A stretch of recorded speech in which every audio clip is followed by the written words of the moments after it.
Welcome, Strategy Battle Gamers, to another GBHL YouTube channel video. You are here with your GBHL channel host, GBHL James, joined by two very special guests, all the way from Norway, for the Desolation of Stockport 2017. It is STF, Spilfering the Fellowship. Welcome, guys. How's it going? Nice to have you here, Andreas and Stig. First time I'll speak for any question. It is. It is. Are you excited? Very excited. Should be very good. It should be very, very good. Now, just a couple of little points before we get started. First of all, we are in the Northwest Gaming Centre on a Thursday evening. It is Guild Ball night, and it is going to be loud in here. So we're going to try and be loud for you, do excuse background noise, and yeah, we'll do our best with this tonight. Now, we've got about 24 questions. Of course, the last few have been a live format. How have you guys been enjoying that? Yeah, I was, previous past few videos you did live, I was there for you live, so I got to ask questions there because I didn't actually ask questions the week before. I failed the loop, I know. It's terrible of me, but I got to ask questions then there, bother you with not shaving. I see you still not shaving. Absolutely, so the reason I haven't shaved is purely because on one of those live videos, you told me not to, and I have managed thus far to get away with it with my darling wife. So for your next challenge, don't shave until our content. I don't think that's going to happen. So you, Stig, as well, you are of course a big part of Spilfering and the Fellowship. Yeah, we try to do our best over here in Norway.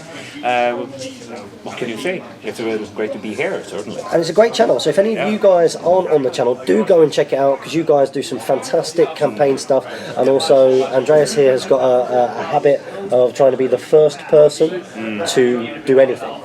To do or say anything or report anything. So do make sure you go and check out their channel, and if you like their content, you do also have a Patreon as well. And of course, Patreon is a great way of supporting your favourite YouTubers, myself included. Okay, so let's crack on with Speak Friend and question 146, I'm thinking. No, 144. 144. We've got 24 questions, and we always allow our guests to read out the first question. Oh. Go for it, Stig. Okay, question at the bottom, we're going to be working up, and it's Stephen Bonner.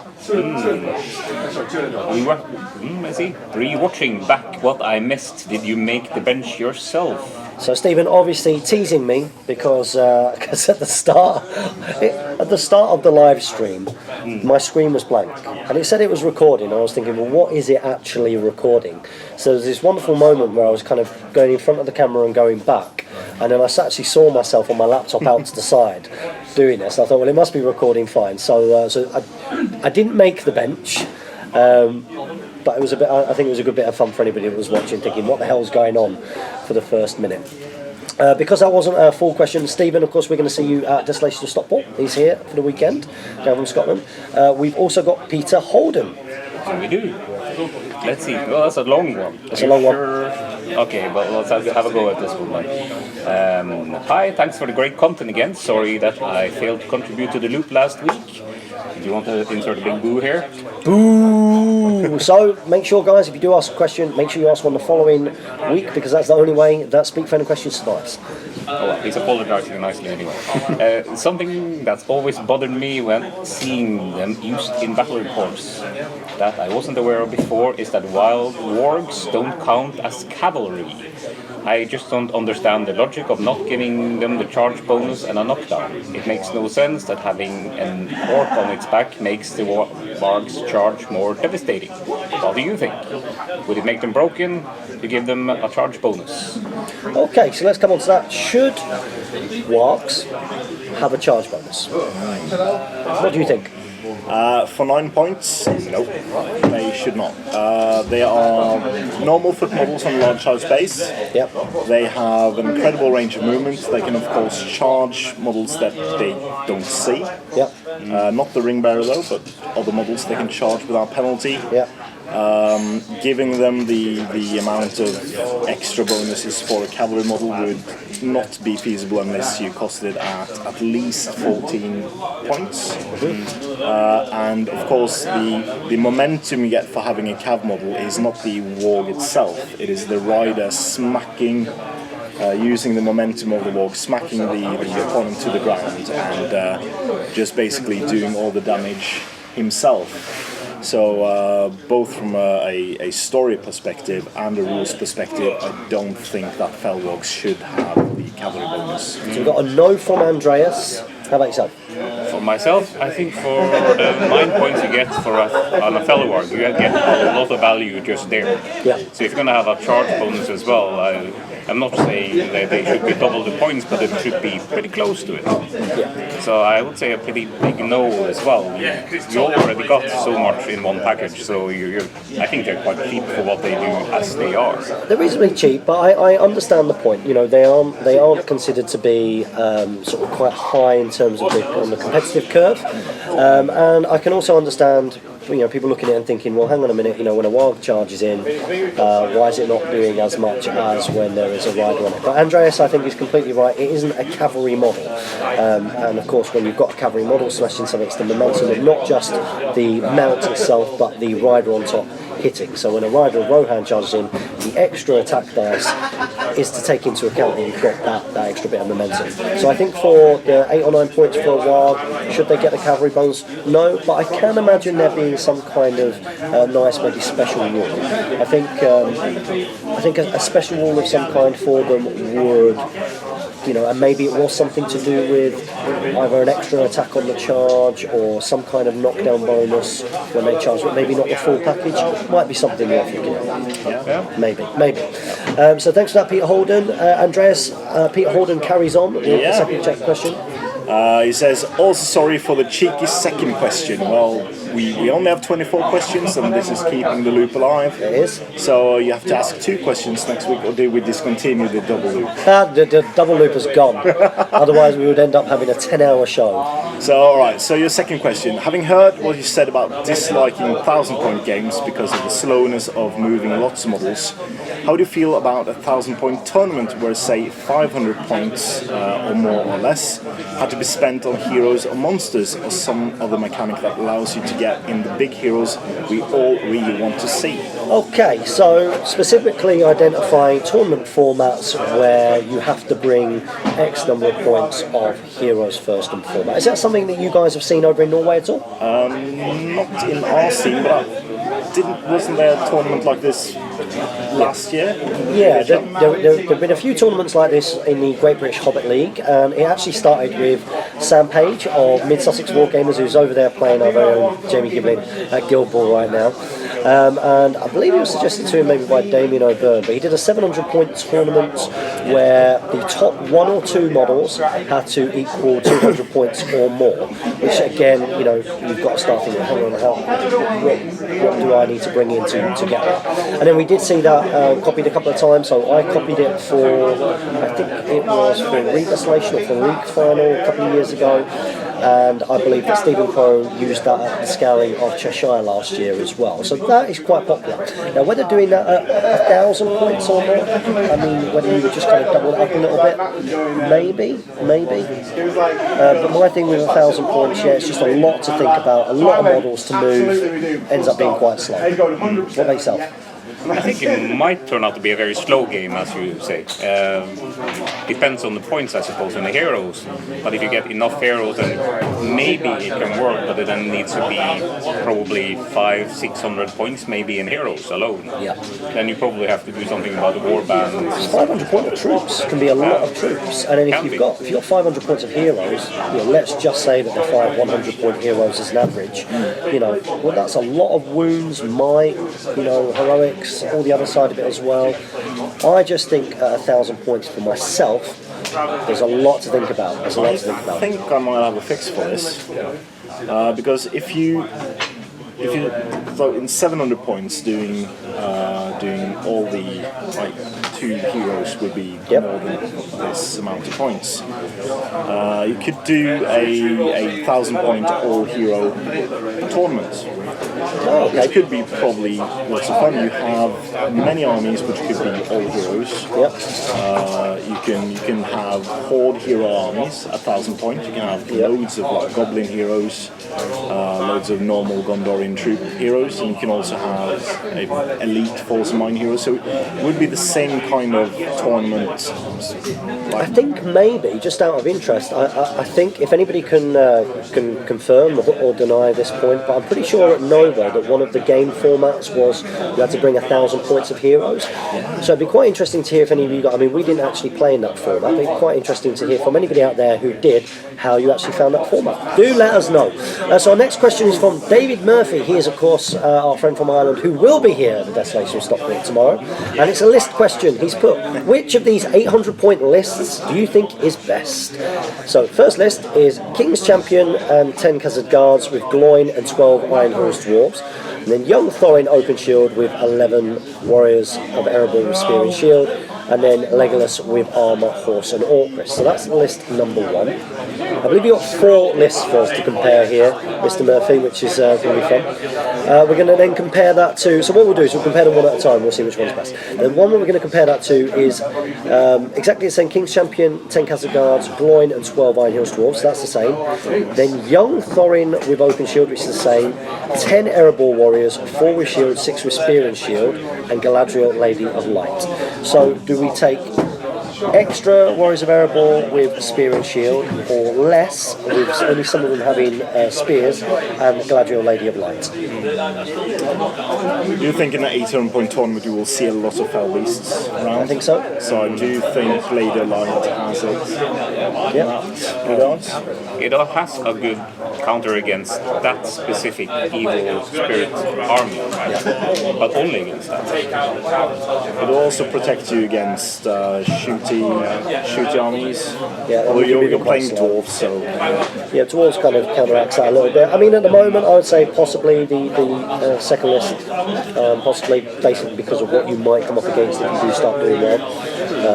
You have Lady of Light. She is fairly versatile. She has a very good value for points, but her spell list is limited. But I'd say she's a very good profile. So Yeah, I think so. far, I'd say the second list so far is somewhat better. And she also gives those heroes a great boost with the fortified spirit, you know, and that's probably going to be the downfall of the likes of Young Thorin, Gloin, King's Champion, all fighting heroes who normally at 800 points are just going to get them mobilised out. you will see about 1 to 2 casters in every army you're facing. Absolutely.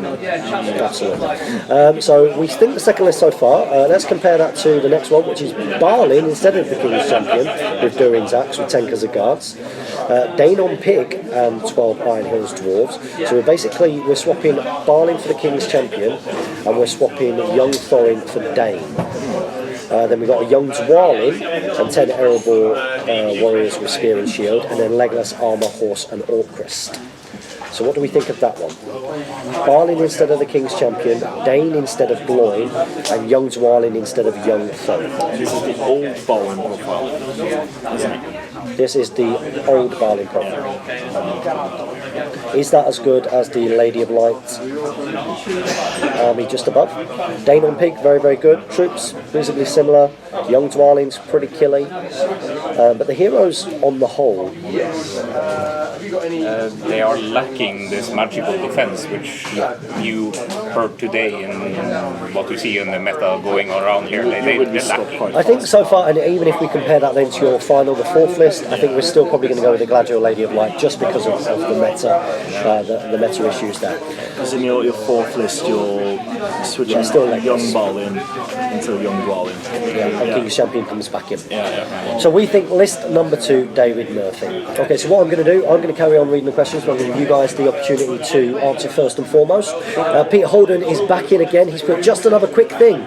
Given the amount of discussion it's already got on the channel, I think I've just seen a clip from the Battle of Five Armies showing dwarves using crossbows.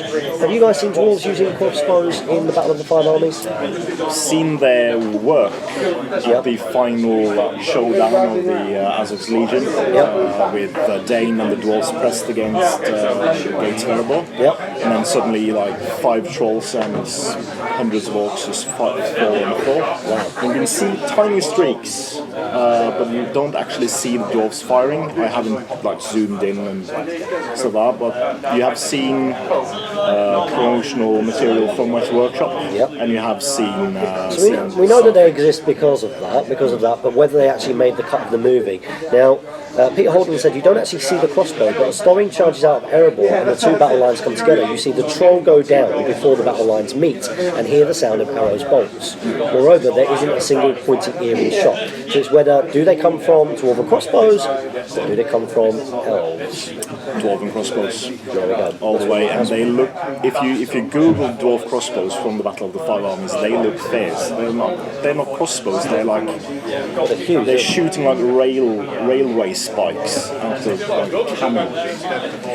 So they're dwarven crossbow cannons. They're like almost heavy machine gunners. Yeah. They've got a Jimpy, that's what they've got.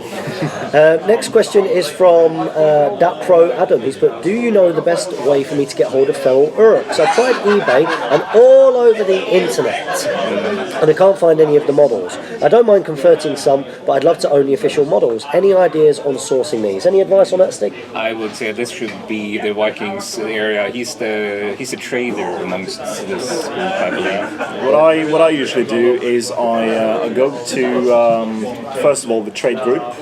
Trade groups on Facebook are great. There's a link from the GBHL main page, I believe. Yep. And just ask if anyone has ferals. I know people are changing up their armies all the time. Maybe you have a person buying a lot of ferals for an army that didn't quite work out, and they're selling them again. But you can also, if you live in an area not, if you're able to travel, especially if you travel abroad, if you go to Italy, go to Spain, go to Germany, and travel the country and go to small secluded hobby shops, they have treasure troves like you haven't seen of old models you can't get anymore. And that's the best bet to get models, except going to the trade group and converting them themselves. It's going to end up being pretty expensive travelling. I found a lot of nice treasures when I was in all places Shanghai. Yeah. Oh, okay. I picked up a lot of good ones there, and I think you're enjoying some of them still. Yeah. You gave me a Warg Marauder. Warg Marauder, that's from Shanghai, yeah. There you go. So check out some of those local gaming stores, especially when you're on your holidays, when you're on your jollies. Maybe don't specifically go to a country just to try and find that. But I usually find these things tend to pop up on the trade group every now and again. So as long as you're patient, that's fine. Wait out for them. They're pretty nice models, and they're very good in there. So thank you very much for that Pro Adam. Next up we've got Matt M over in America. Hello, what ships do you like to fly in X-Wing? I personally like the TIE Interceptor, and I'm becoming a bigger fan of the Shadowcaster the more I fly it. What are your favourite mechanics in X-Wing? So do either of you play X-Wing? I don't know. I do play a bit. I have all the models, but I haven't played in a while. Okie dokie. When you put together a list for X-Wing, can you remember what kind of ships you like to use? I did like the TIE Fighter Span when that was popular back in the day. One of the first meta lists. Fighters. I did kind of enjoy that. But I recently saw the new TIE. I don't think it has come out yet. It has a silly move thing. You can move all over the place. It's like the TIE Fighter from one of the Expanded Universe computer games. The thing is, there are so many different TIE fighters now. So you've got the TIE Striker, which is just coming out. You've got the TIE Defender. You've got the TIE Interceptor, which I think might be the mobile stealthy one that you're talking about. There's the TIE Phantom, which is the bomber. Yeah, exactly. There's so many different variants. I have to hold my hands up and say that I don't get to play a bunch of X-Wing, but I do like the idea of an Imperial kind of aces list where you've got Darth Vader with the new changes to the TIE Advanced, with the upgrade X1 I think it's called, with the advanced targeting computer as well, and maybe upgrading to have Predator or Lone Wolf, along with Soontir Fel in the Interceptor, who's very, very good, with a stealth device, push the limit as well, and then another one of the TIE Interceptors. I do like that. And then I'm also a big fan of I like iconic things, which is why I like to bring Darth Vader if I'm doing Imperialist, but I do like Han Solo in the Falcon, and then with something, and I'm really theorising bringing Poe Dameron from the Force Awakens with the T-70 X-Wing. So those are the kind of lists that I'm thinking of at the moment. And there's a new scum and villainy like transport cruiser, which comes with a card for Jabba the Hutt. So you can play Jabba the Hutt and X-Wing. There you go, and he takes up 2 crew slots there, which means that he probably won't be able to get into many things. So thank you very much for that. Next up, do bear in mind that the Gaming Centre noise levels will be raising now. David Murphy, RE merging profiles. In my opinion, Strider and Isildur's Heir should be merged.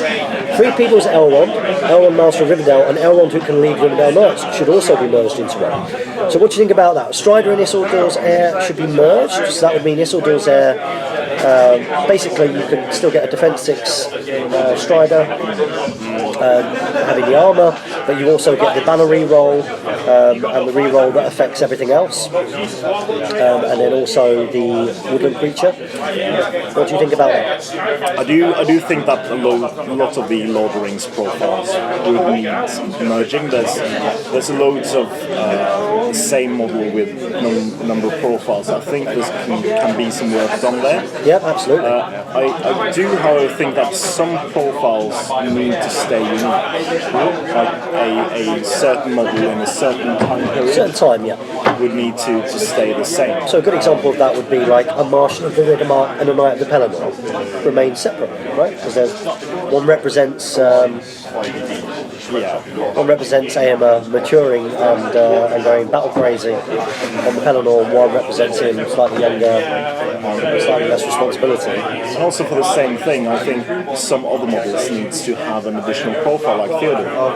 Okay, yeah, I agree with that as well. So there's a huge amount of expansion that can be looked at there. Any specific ones that you can think of that? I have a small beef with Friendly, but I'm not going to get into that here. I'll probably do that with Adam someday. It's okay. Beef with Frandwell. A small beef. I'm very fond of the older Friendly. Like, you can still play for now anyway, which I assume will disappear into the... Isn't Frandwell vegetarian? Well, that's very... You have beef with him. Well, he has an elk. Maybe it's wild meat. Yeah, and I do like the idea. I definitely agree, especially with the profile, which we don't tend to see that much. So if you brought in 3 People's Elrond, Master of Rivendell, which of course has the Gift of Foresight and the Wrath of the Union, so a very kind of specific thing. As long as the points didn't match that, if the points stayed at the lower end of the Elrond profiles, then I think that would work pretty well. And then you get 2 Elrond profiles. You'd get the one from the White Council, just like, the Galadriel Lady of Light, the Vanquishes the Necromancer, Elrond with the Free Heroic Strike, and then you get the Elrond from everything else, which I think would work pretty well. To have some of these profiles merged probably makes sense in some ways, but not all of them, not uncritically. No. So if they're doing that, then sure, some of them could probably do so, but they should at least not do so automatically. I think they're going to have. I can imagine there being a lot of fun on those meeting tables, trying to decide what new profiles should be brought out, which ones should be changed, and how to do that, so it best reflects our experience of Middle Earth. Next up, we've got Kodakan, who's given a good bit of feedback. He says, "Great speak fandom question, thank you. It's a pleasure as ever." Last week's was great. We even got a bathroom break in the middle. You do, and that's the problem with going live. Going live, you get bathroom breaks and all. Yeah, because you went and then I went. So I returned and you returned. I should have like a little plaque that I can put in front, which says bathroom break, intermission, which is great. Next up, hey buddy, you alright? It's Cool Ben. You'll have seen him in the recent battle report over on Hot Gates Gaming. Easterlings versus Gondor. That was great fun. No spoilers. Stephen Bonar, he's back again. He puts, my question last time on how you equip your Rohan with hand weapons is in reference to the foot models with bow, throwing spear, who don't have visible hand weapons. I found Gripping Beast Vikings to be a good fit, but actually have 2/3 swords over axes. Question is, do you believe axes are required for Rohan to be competitive? Do you believe axes are required for them to be competitive? No. Rohan on foot would have hammers to knock down the other cavalry. That's competitive, but I personally don't think they need them. I don't think they need them because, especially if you're going all mounted with Rohirrim, if you are going all mounted with them, if you win the fights, which is key, you're getting 4 dice. And 4 dice probably needing 5s or 6s. You know, you should be killing most of the time that you win your fights, which is key. So you don't necessarily need it, but it helps. It does help in certain situations where, you know, if you're strength 3 and you're up against defense 4s or +4 red shield, you might do it. You might as well, in many cases, also end up with fighting fighting people that have higher fight than you. Then, if you have a feint, then sure, you don't really lose anything from it. And great versus heroes. Yeah, it's perfectly fine. Great versus enemy heroes. It's very, very useful in that situation. And situations where you feel, well, I might die in this situation anyway, so it's worth it. And then you do win, you know, or if your opponent shields as well, it helps. Do they need it? No, but it does help. And I think also Can't hurt. I've played a lot of battles with my first edition metal orcs, and they have a whole slew of hand weapons, like different options. They have maces, axes, hammers, swords, spears, everything. So a nice mix will help you get the weapons you need where you want them to be. So that always helps to have a nice mix. So technically Rohan, swords, axes, those are those 2 weapons that they traditionally have in the story, but for now at least you can have any hand weapon you want. So do whatever feels right. And I must admit, when I am putting together a Rohirrim army which is trying to be optimised, I will pick out, try and get lots of the axes, but I do have a mix. I try and get the swords in as well, because there are situations where the swords can be quite useful, you know, depending on what you're fighting against, right? Which is brilliant. So thank you very much for that. Next up, we've got King Boneseye over in America. He's put, what is your mindset when approaching a tournament competitively? How do you approach list making, as well as where you stand as the tournament goes on, and as well as what other people you may play and what they will bring during some? So how do you approach competitive play? Well, for me, I try to find then myself a list that I want to play. Actually, I don't think you can do a competitive play with something you don't want to play, because you won't play it as well as you could. So I just want to get a good one and try to find out what is the meta where I'm going to be playing. Yeah. If I'm playing here around in Britain, it seems like you more or less have to have some magic. While, for example, at the same time, if I'm in Norway, that is not really the case. So there's very different approaches. Yeah, different metas wherever you go. So that's something you need to be aware of. Spend some time playing around with the lists. Yeah. Don't do the first one you think of, except for when you were. Yeah. But I think you did an entire video on this, didn't you? Yeah, I think I did. Go check it out. Not to plug my own channel, but we have every Friday we have wargaming discussions, and I did a list on how to survive a tournament, where I bring in some of my views on how to actually survive it from a gaming perspective as well as a stamina perspective. Yeah. And one of my first points there is to check out the meta, analyze the amount of points you will face, and see what kind of builds you would most likely meet up with. Yeah. In that kind of environment. Yeah, absolutely. Also be very aware of your own weaknesses in the army you have. Yep. You need to know your army inside and out. Else you will get someone who knows your army better than you, and then you have an issue. Yeah, absolutely true. I try and think, you know, I do look and see who is coming, and if I'm trying to compete, who I'm therefore likely to play against at different points in the tournament. What scenarios is very important as well, and what the order of scenarios are. So sometimes you do get random, but I think a big one is if a tournament has a structure of what scenarios you'll play when, then it's a good idea to try and plan for the later scenarios where you're more likely to play against the more top tier players if you're competing. You also have the new scenarios. Many of them actually includes bonuses for having a banner, for example. Yeah. That's also something that I seem to, at least when you're looking at a competitive sense of it, having a banner in your army is almost a must, because it's actually worth victory points. Yeah. So at Warhammer World at the GT, there were two different scenarios which required banner, which helped you out with that. So that was a big point, and also you had two Maelstrom two maelstrom scenarios as well. So it's also your warband construction becomes quite an important thing to think about as well. So there are so many different things. Read the rules pack. We could do a whole video on that alone, I think.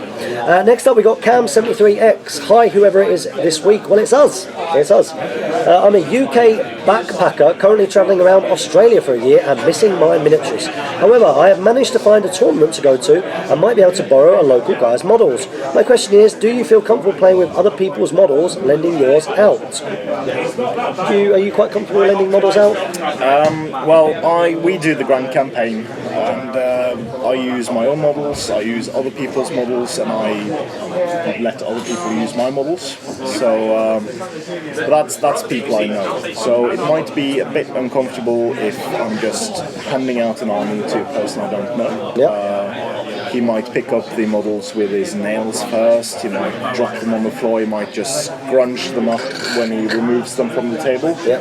Or a bit more from one fancy 40k standpoint where just remove loads of models at the same time.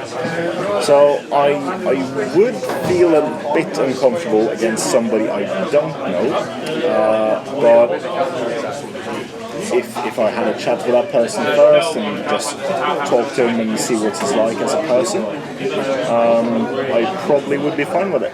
How about yourself? Myself? Yeah, well, at least he seems like he's found a very, generous Australian. Yeah, absolutely. That's very, very lovely. Very, very nice. I think I'll be perfectly comfortable with lending people my models as long as I at least get to chat with them a little bit like yourself here. Just giving it out to somebody randomly, no, I probably wouldn't. I've worked on these models. I've actually, I wouldn't say poured my soul into it, but close. Yeah. And they do mean something for you after you've actually worked on them, as long as they have. So, if I get to chat with the person a little bit, sure, why not? Now, I've seen the post on the Australian Strategy Battle Gamers group on Facebook. This person has gone ahead and they had a wonderful dialogue. And that gives that's great. The worldwide community for SBG is one of the best in any game. The best! So I'm not a member of every community, so I wouldn't hazard to say the very best, but at least one of the very best in the world. And to have a person just randomly showing up backpacking in the country and still be able to play a game, that is just wonderful. So as long as you have a rapport and just speak to each other on what's expected from each person, probably would be fine. I think for myself, very, very similar. I think it's good if you know the person in some way, shape or form.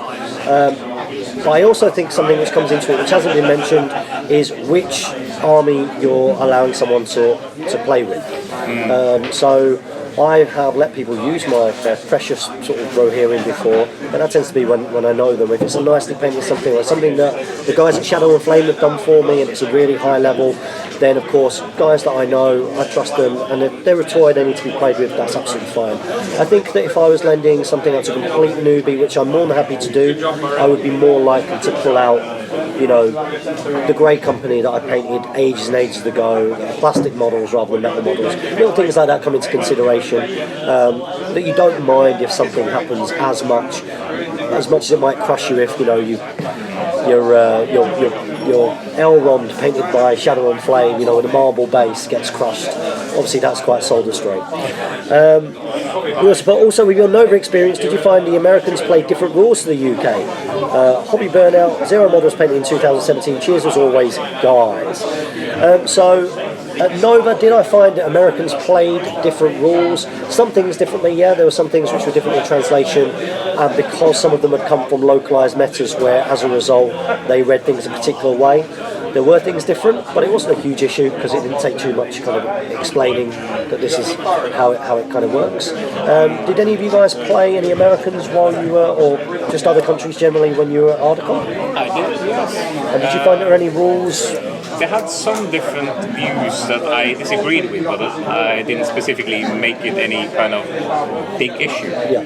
I did actually have a 4-second shouting match with one. Oh wow. That took about 4 seconds. This is rare, by the way. Before we actually realized we mostly agreed. But Like as we saying about might before. so, He has no might. He has no might. He has no might. He has no might. so well, we cleared it up fairly quickly. It really didn't become a good issue. We had a beer afterwards, like it's good. Yeah. It's fine. How about you? Did you find that there were some things that were different? I played Devin. He's an absolute cheat. I love Devin, and he's caught up with everything, so he's fairly good with the rules. I played one of the guys from Poland. Yeah. They have quite an extensive homebrew FAQ, but they were still in the 5th game trying to work around for Ardacon because they have their own rules for long sight. Yeah. And so that which makes it different to then cross over to the line of sight rules that the rest of us use, most of us at least. So I did play some different nationalities. Obviously I played the Danish guy, and that's regularly the same translation effort as we Norwegians have with English. So I didn't really meet any differences, but I know there are some. There was a recent discussion with how many spells you can cast in a turn from a Spanish translation of the rule, which might be a bit blurry. So some things do get lost in translation, and then again, it's what we talked about before. Sometimes you get very small metas, groups of friends that sort of read it the same way, or one person, is maybe better at explaining that it should be this way, so that group of people end up playing a particular way. But one of the great things, I suppose, about the likes of the YouTube channels and events such as Ardacon, where you get people coming together, you all end up having to play how the rules are supposed to be, and I guess that must be eye-opening for. You can at least, in a way, see that the game, how we play in Norway, has changed a bit after we've been to Ardacon. So we can see the lists have actually changed, and how we play also have changed compared to that. We've actually met now a lot of different strategies. So I think that's actually a sort of development or evolvement, should I say, Absolutely. of our game in Norway. And in the same sense, I suppose maybe we've rubbed off on at least some people. Absolutely, it becomes a great melting pot. We certainly found that playing against the Americans at Nova, and certainly had an impact on us, and that started to creep over here.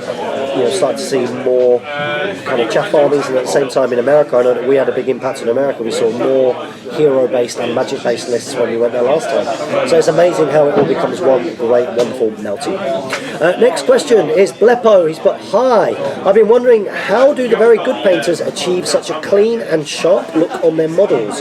Is it about painting with extreme caution in order to not make the smallest mistake, proper paint-water ratio, or something else?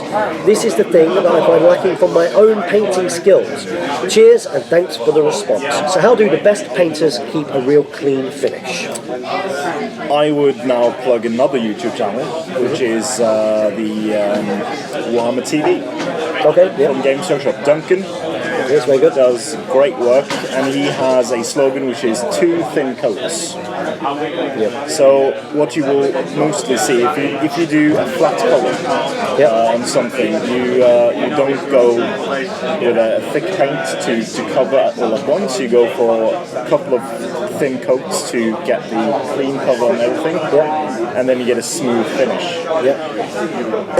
So that's the way to go around it. So the base paint is everything. So all the things you do over the base paint will have the same kind of texture and consistency as the base paint itself. Okay. So if you paint 2 thin coats, you would have a very smooth surface to work on, and that's easy to do the highlights and even the shading afterwards.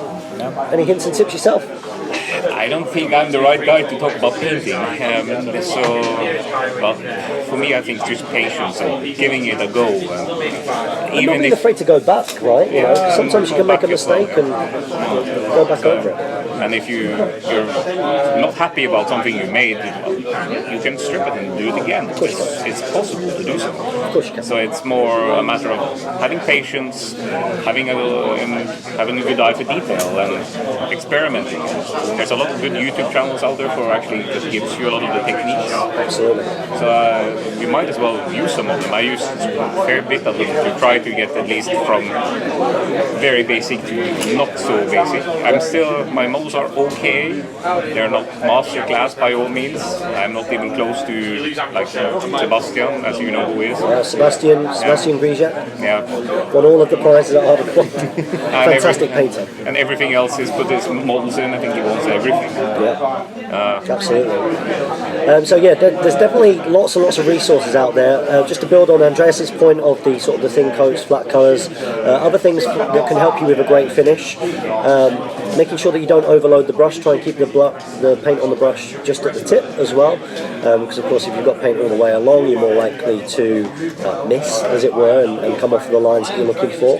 And just apply small amounts at a time and just build up those layers. Using a wet palette can be incredible. Just Google wet palette. Using a wet palette can be hugely beneficial, especially when you're trying to blend and get transition. And again, be patient when you're doing that. When you're building up the highlights, it's absolutely fine to sort of put your base colour, wash, base colour up, base colour and 25% of something, base colour and 50% of something, base colour and 75% of something, and then the final highlight, and then maybe another highlight on top of that. Just be patient until you're happy with it. And then last point, have a separate pile of brushes for your metallics and a separate water pot for your metallics. Not just a water pot you sometimes use for metallics and then sometimes use for clean things. The pigments of the metallics are extremely hard to get out, so have a separate paint pot exclusively for metallics all the time, and separate brushes as well. Absolutely. Yeah. Lots of big hints and tips in there.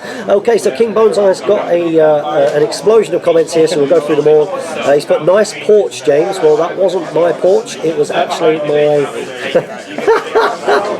Well, the porch is at the front of the house, pal. So thank you. It was a conservatory, and it was my in-laws' conservatory. That would be some porch, to be honest. Walking into a glass porch that's massive, and it's got a couple of couches in it and the TV and everything. So there we go.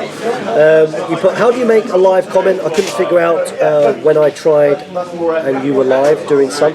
It comes up on the right-hand side of the video, doesn't it? It's like a live chat feed.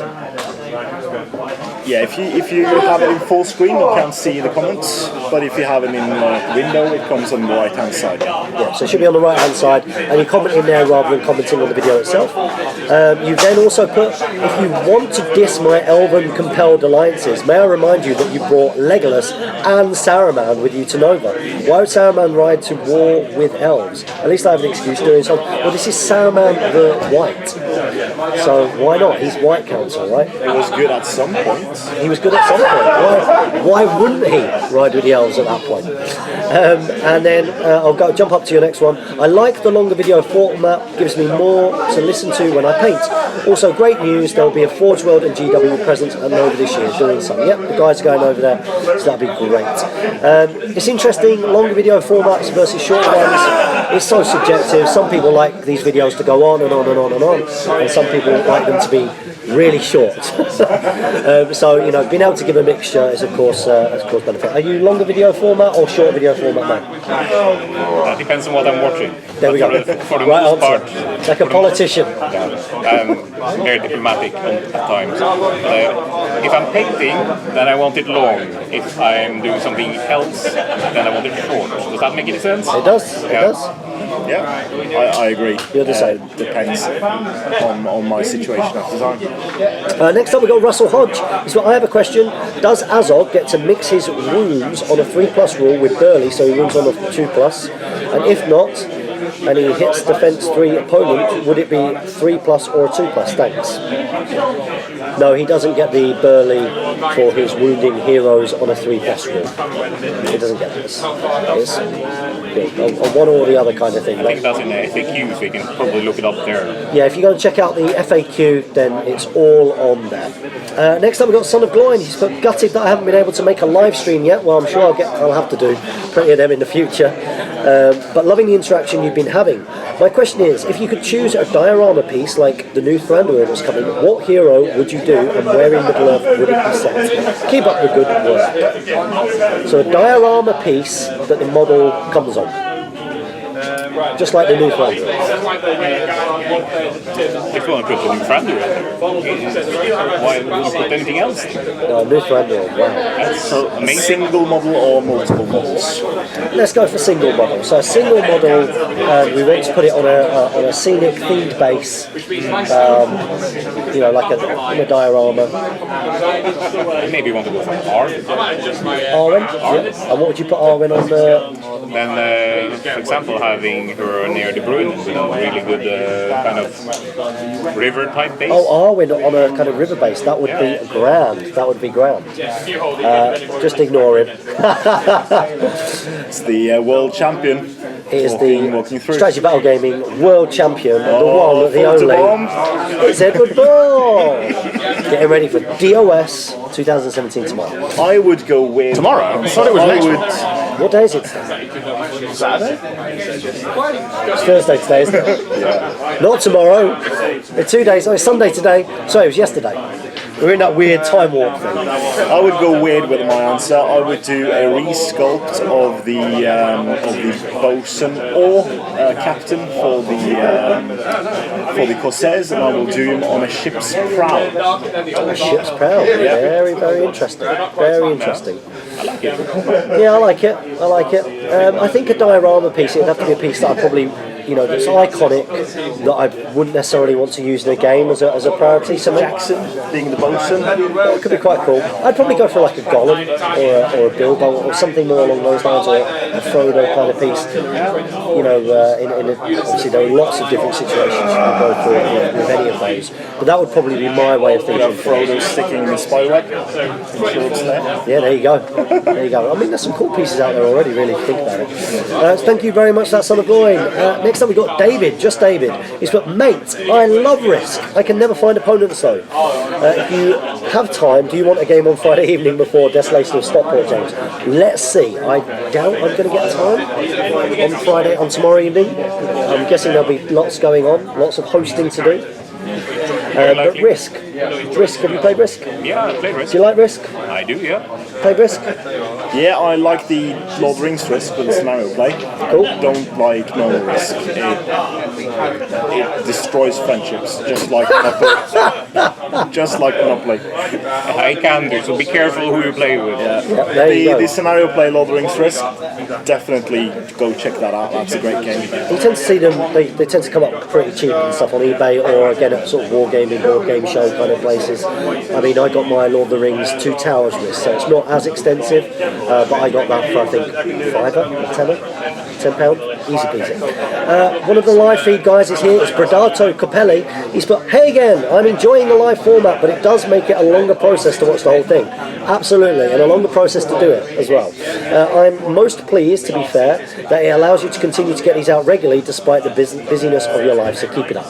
Well, that's the reason for doing them, because of course I will have to go away and edit this. It shouldn't take too long, to be honest, because there's no green screen. We've got the banners behind us. But yeah, I think now I'm probably going to mix it up. When I've got guests, it's more likely to be this format, and when I don't, it'll probably be more of a live format. Question again for this week's loop is, just how excited are you for the new Thranduil on Elk, particularly considering the suggestion Adam was making regarding price.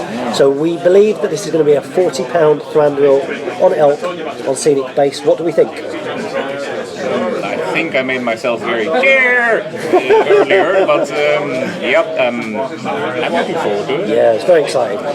It is fairly pricey, but still, you get in general what you pay for. Yeah. You get a pretty good model. It's gorgeous. 35 to 45 pounds, looking like Lee Pace. It is Lee Pace in a miniature. It's this big and it looks like Lee Pace. It's the best face I've seen sculpted since Theoden on his Pelennor version. Yeah. It is just That's a good shout. That's a good shout. The Thranduil models in general look gorgeous, all of them, all the iterations. Well, maybe not the first one. That's awesome. It's like a Neo. I'm on the other side. I'm not a fan of the existing Thranduils. Maybe the old Thranduil is quite cool. The old metal one. It's a bit different.